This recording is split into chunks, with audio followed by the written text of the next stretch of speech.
Hey, what is going on, everybody? Tom from Tom's Randomness, and in today's video we're not actually going to spend a ton of time on what I showed in the intro there. I did that as a segue into the first year of issue of the coin that we're going to be talking about today, but also because gold is at $2,460 an ounce, and I want to know what you think is causing it to soar. The last thing I want to talk about is I actually have a 2.5 gold Indian that I want to sell. I'm doing this for two reasons. One, because I could use the money for other things, but also because I want to put some money into the St. Jude's Drive. So I'd like to sell that coin for $350 if you're interested. And if you are the one that buys that coin, I'm going to take $50 from that sale and put it in your name into the St. Jude's Drive. So you will not only be eligible to win the two prizes that I have donated for it, but you will also be helping to raise that total. I'm taking a little bit of credit though, because I'm selling one of my favorite coins in order to help promote it. But in all seriousness, whoever gets that coin, I think you'll be getting a great deal. I did put the NGC specs and the gray sheet value there just for reference.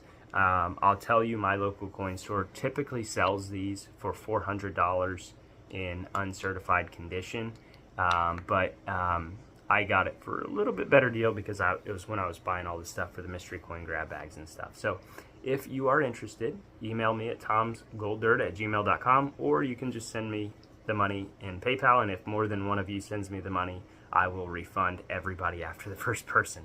But also the St. Jude's Drive will get $50 from the sale of that coin, which will take us up over, I think we're at $125. They'll take us over $175. And if you are interested in being part of the St. Jude's fundraiser, all you have to do is send $1 or more, and every interval of $1 will get your name on the board for the two coins that I have donated as the prizes, or the appreciation for those of you who are wanting to help me with this goal. So the goal, my goal is like $225. Originally, I was hoping that we would get like $1,700, $1 per subscriber. But whatever we get, I'm sure they will appreciate, and I'll be happy to be sending them something. And I'm going to do that next Friday. So if you are interested in the gold coin, let me know.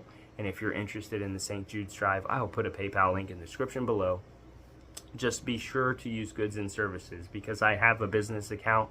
I don't want to get my account frozen for them thinking I'm doing something where they're getting not getting their fees. So whatever the total dollar amount is what is going to go to St. Jude. So if 300 people enter at $1, it'll be $300 going to St. Jude's, and I'm going to absorb the fees, and I'm just going to make it a round number.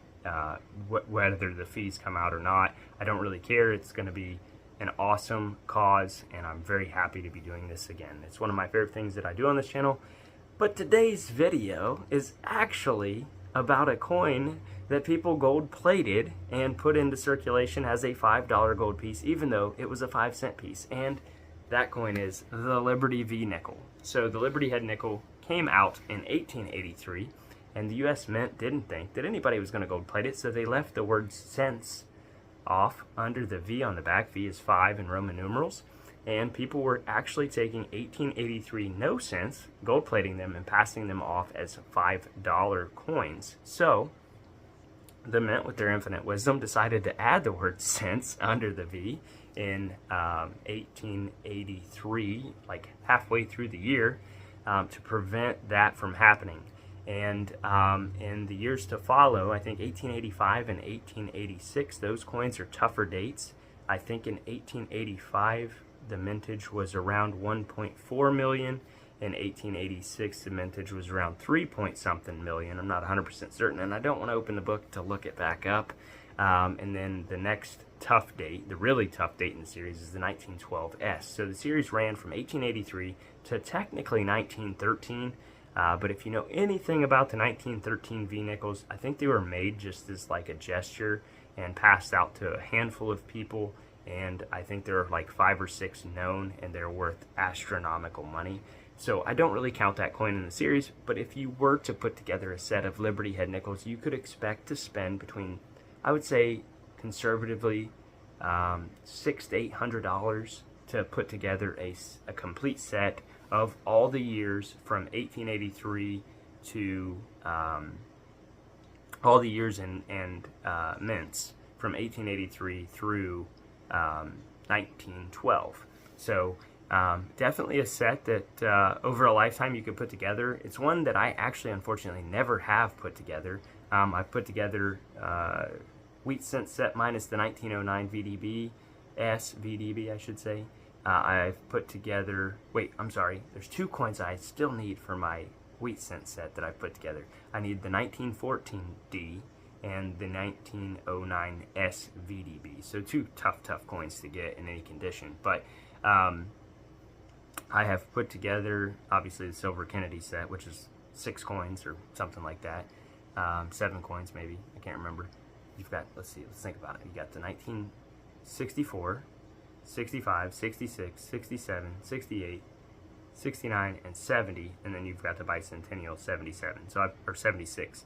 So 8 coin set. I put that together. That was an accomplishment. What else have I got that I've actually achieved? The Jefferson set I've put together. That's really it. I haven't the Eisenhower set I've put together, but that's really it. Out of all the cool types that are out there, that's all the ones I've ever been able to say that I have had one of every coin. I almost had a complete Morgan silver dollar set, just lacking a few of the really tough key dates and all of the Carson cities at the time. But that's actually how I got my first car, was my Morgan silver dollar set. I was just lacking the Carson. I did have 2 Carson cities back then, but they were the common ones and they were really roughly circulated. I think I got them for like $55 and $65 or something like that. But they were the common, like 83, and I think the other one might have been, I might have had 2 83s to be honest with you, I don't remember, but that was when I was like 17. So what I'm saying all of that to say is that if you want to get into coin collecting, you do not have to have a ton of money in order to get into the hobby, and as you continue to put coins away, you can trade them in for other coins and sell them for, closer to retail if you're able to buy them in bulk. Like I go to my local coin store, I buy wheat cents. I love going through wheat cents. I have found 1922 no Ds. I found 1922 weak Ds. I found a ton of varieties. I found a 1909 S. That's a pretty good one. I found 1910S that graded MS64 red brown. So there's a lot of ways to get into this hobby. You just have to dedicate more time. If you're not willing to pay up for the coins, you can work your way up to the coins, as I like to say. And all of my life, I have been wheeling and dealing in some form or fashion, whether it be buying and selling or trading coins or buying junk silver, like at local vendor malls, as you've seen in some of my videos, and I turn them into coins. And so this hobby is one that is for everyone, and I think it's one of the best things you can do with your time. I spent the night last night with my daughter and myself on Whatnot watching the Witter coin auction, and we were just, really looking at coins that in most cases we couldn't just go out and buy, but she was just in love with it, and I was in love with the time with my daughter. So it's something you can do with your family. It's something that is just truly one of the best hobbies that you can get into. And if you haven't checked out Witter Coin, they actually have YouTube, Instagram, they have all the stuff. They have Whatnot. They actually were selling some cheaper items last night in their show, and I actually let my daughter bid on, and she won a women's silver proof set, women's quarter silver proof set. So she doesn't know it yet, but she was bidding on her own birthday present, because that's going to be one of her many birthday presents. She already got all of her birthday presents, and I was just enjoying the time with her so much last night that I let her bid on some coins, and obviously we got outbid on most of them, but she was so excited I couldn't make her go to bed on time. I was just enjoying that time. So it's a hobby that you can spend with your family. Buy a bag of wheat cents, search them with your kids. You'll have a ton of fun, and they will too. Use it as a time to teach them about them, so that one day when they inherit your coin collection, they'll know what they have. And other than that, if there's any other types of coins you guys want me to talk about, let me know in the comment section down below. But I'm really interested to hear your thoughts on what is causing gold to go crazy. Gold luck, God bless, and I will see you all on the next one.